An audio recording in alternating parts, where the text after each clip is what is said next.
سید جاوید حادت عبدی صاحب. اللہم صلی علی محمد وعلی محمد.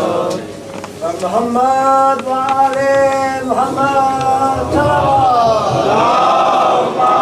صلی علی محمد وعلی محمد.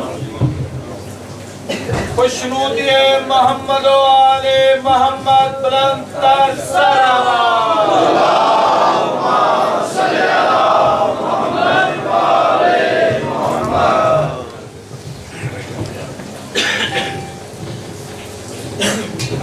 اللہم صلی علی محمد وعلی محمد.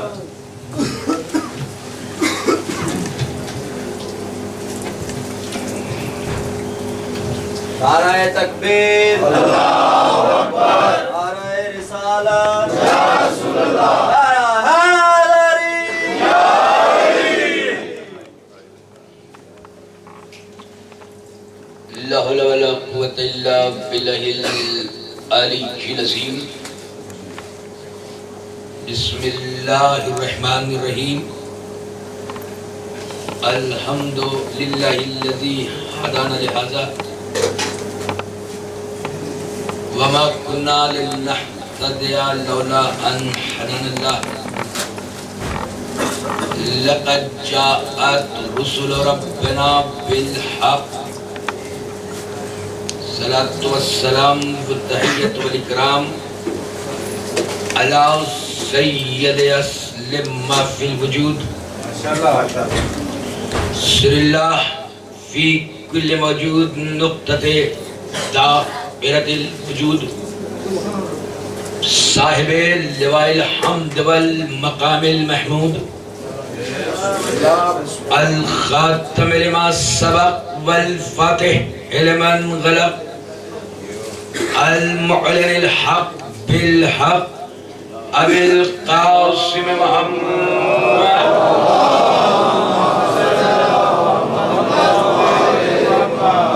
والصلاة والسلام على ياسم الدين والإيمان باب الأمن والأمان كلمة الرحمن كسر الأسنام والأوسان السابق باللسان والشاهد بالإيمان مصداق مرج البحرين يلتقيان.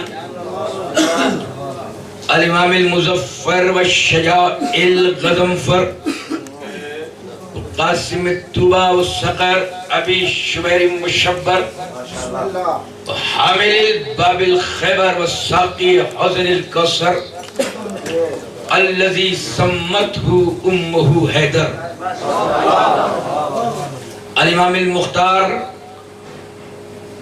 صاحب ذوالفقار مصداق قول النبي المختار لأوتين الراية غدا رجلا كرارا غير فرار. والآل الطيبين الطاهرين المعصومين المظلومين المنتجبين المنتخبين. ولعنة الله على أعدائهم المكين من يومنا هذا إلى يوم الدين. أما بعد فقد قال الله سبحانه وتعالى في الكتاب الحكيم بسم الله الرحمن الرحيم. قد جاءكم من الله نور وكتاب مبين. صلوات بھیجتے محمد وعلى محمد.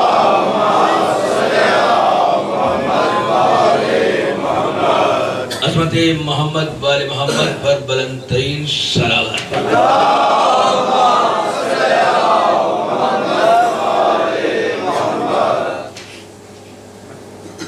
عشرہ محرم کے تسلسل سے یہ چوتھی گفتگو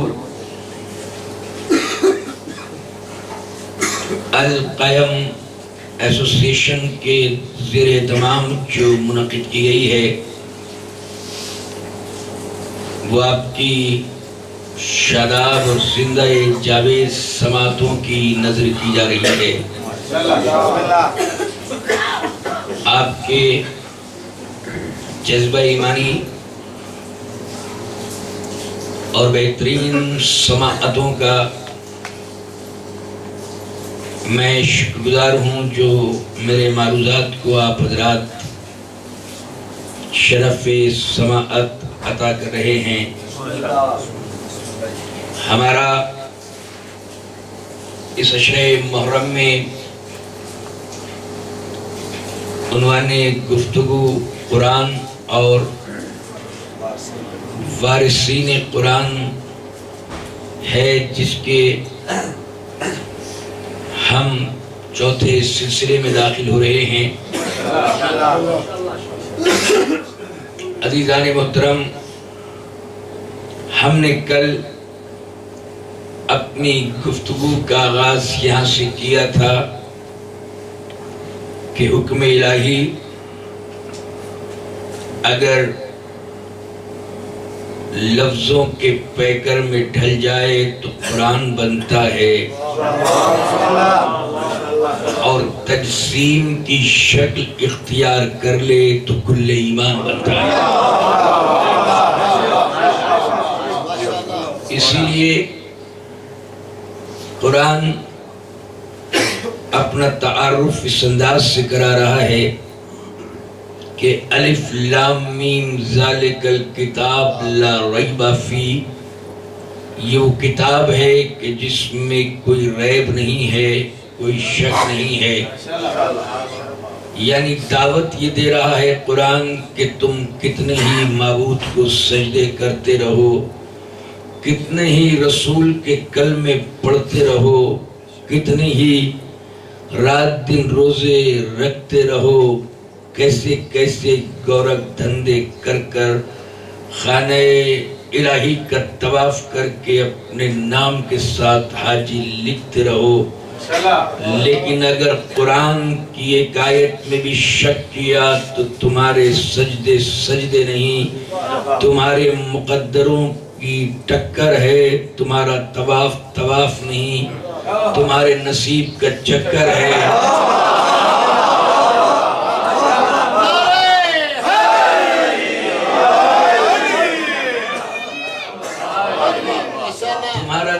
تمہارا سجدہ نہیں ہے، تمہارے مقدر، تمہاری تقدیر کا کی ٹکر ہے، اور تمہارا طواف نہیں ہے، تمہارے نصیب کا چکر ہے، کیونکہ تم قرآن میں شک کر رہے ہو۔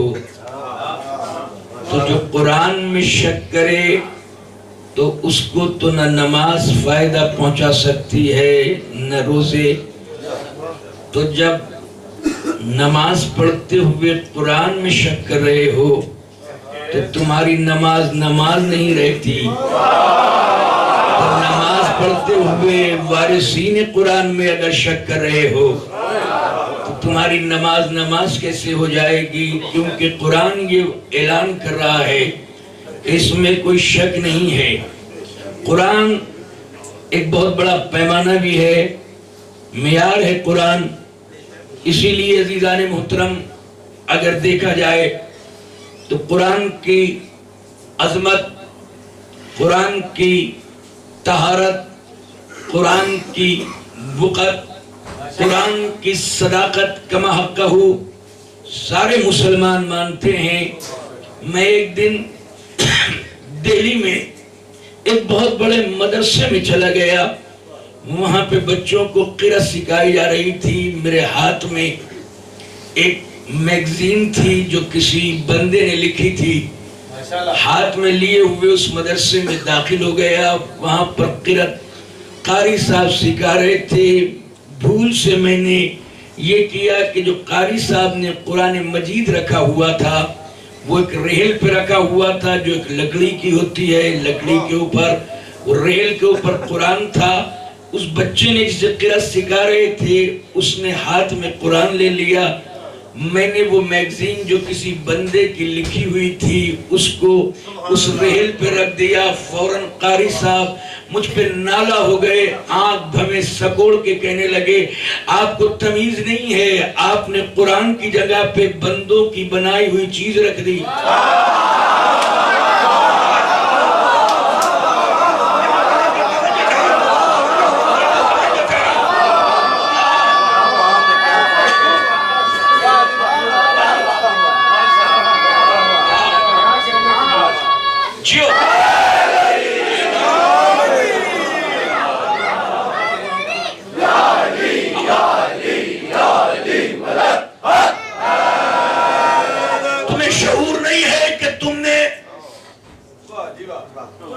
بندے کی لکھی ہوئی کتاب کو اللہ کی کتاب الہی کی جگہ پہ رکھ دیا. قاری نالا ہو گئے, ناراض ہو گئے, آنکھیں بھویں سے بولنے لگے کہ تمیز نہیں ہے. 14 صدیوں سے ہم یہی تو کہتے چلے آ رہے ہیں کہ جو اللہ کی بنائی ہوئی چیز ہے نا, اس جگہ بندوں کی بنائی ہوئی چیز نہیں رکھی جاتی. جہاں جو اللہ کی بنائی ہوئی, جو خالق کی بنائی ہوئی چیز ہے, وہ بندوں کی بنائی ہوئی چیز نہیں رکھی جا سکتی. عزیزان محترم, جس طرح سے یہ قرآن ہے, قرآن کوئی اور چیز نہیں ہے. قرآن اللہ کی بسم اللہ کی بے سے لے کر والناس کے سین تک کتاب الہی ہے. قرآن معصوم ہے, قرآن بے شک ہے, قرآن لا ریب ہے, قرآن حق ہے. تو حق کی جگہ پہ ناحق کو نہیں رکھا جا سکتا, بے عیب کی جگہ پہ عیبدار کو نہیں رکھا جا سکتا. اللہ جانے وہ کس نے کتاب لکھی تھی, اس میں کیا لکھا ہوا تھا, کیونکہ بندوں کو خود خطا نسیان و عصیان ہوتا ہی رہتا ہے. اور اللہ کی کتاب وہ ہے کہ جس میں کوئی نقص نہیں ہے, جس میں کوئی کمی نہیں ہے, جس میں کوئی خامی نہیں ہے. تو جس طرح ایک رحل جو ہے وہ قرآن کی صرف رحل ہی نہیں ہے, قرآن کی مسند ہے. یا آپ کے جملے سے پھر بدل کے کہوں کہ رحل نہیں ہے, وہ رحل نہیں ہے, قرآن کا منبر ہے, قرآن کا چھوٹا سا منبر ہے. تو پتہ یہ چلا کہ قرآن کے منبر پر کسی بھی بندوں کی بنائی ہوئی کتاب کو نہیں رکھا جا سکتا. تو بولتے ہوئے قرآن کے منبر پر کسی بھی گنہگار انسان کو نہیں بٹھایا جا سکتا. شاید یہی وجہ تھی کہ امام حسن نے کسی معصوم کے منبر پہ کسی گنہگار کو بیٹھے ہوئے دیکھ لیا تھا تو کہا تھا ادھر میرے بابا کے منبر پہ.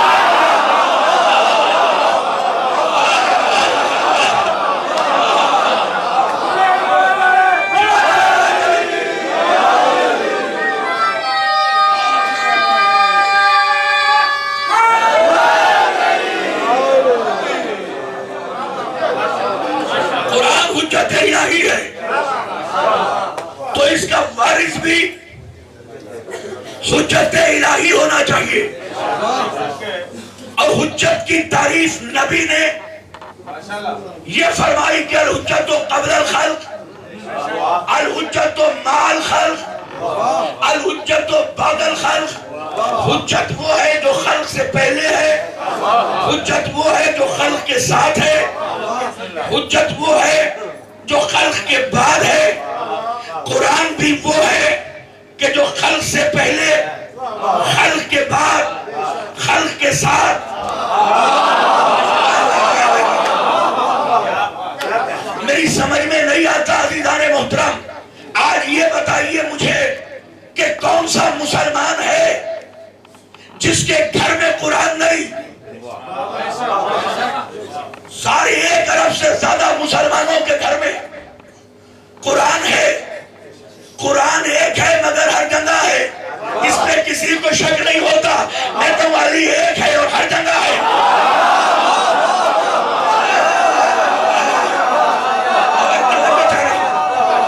تھوڑا سا مائک سے آواز دبا. قرآن ایک ہے, ہر جگہ ہے. حجت وہ کہ جو خلق سے پہلے, خلق کے ساتھ اور خلق کے بعد اور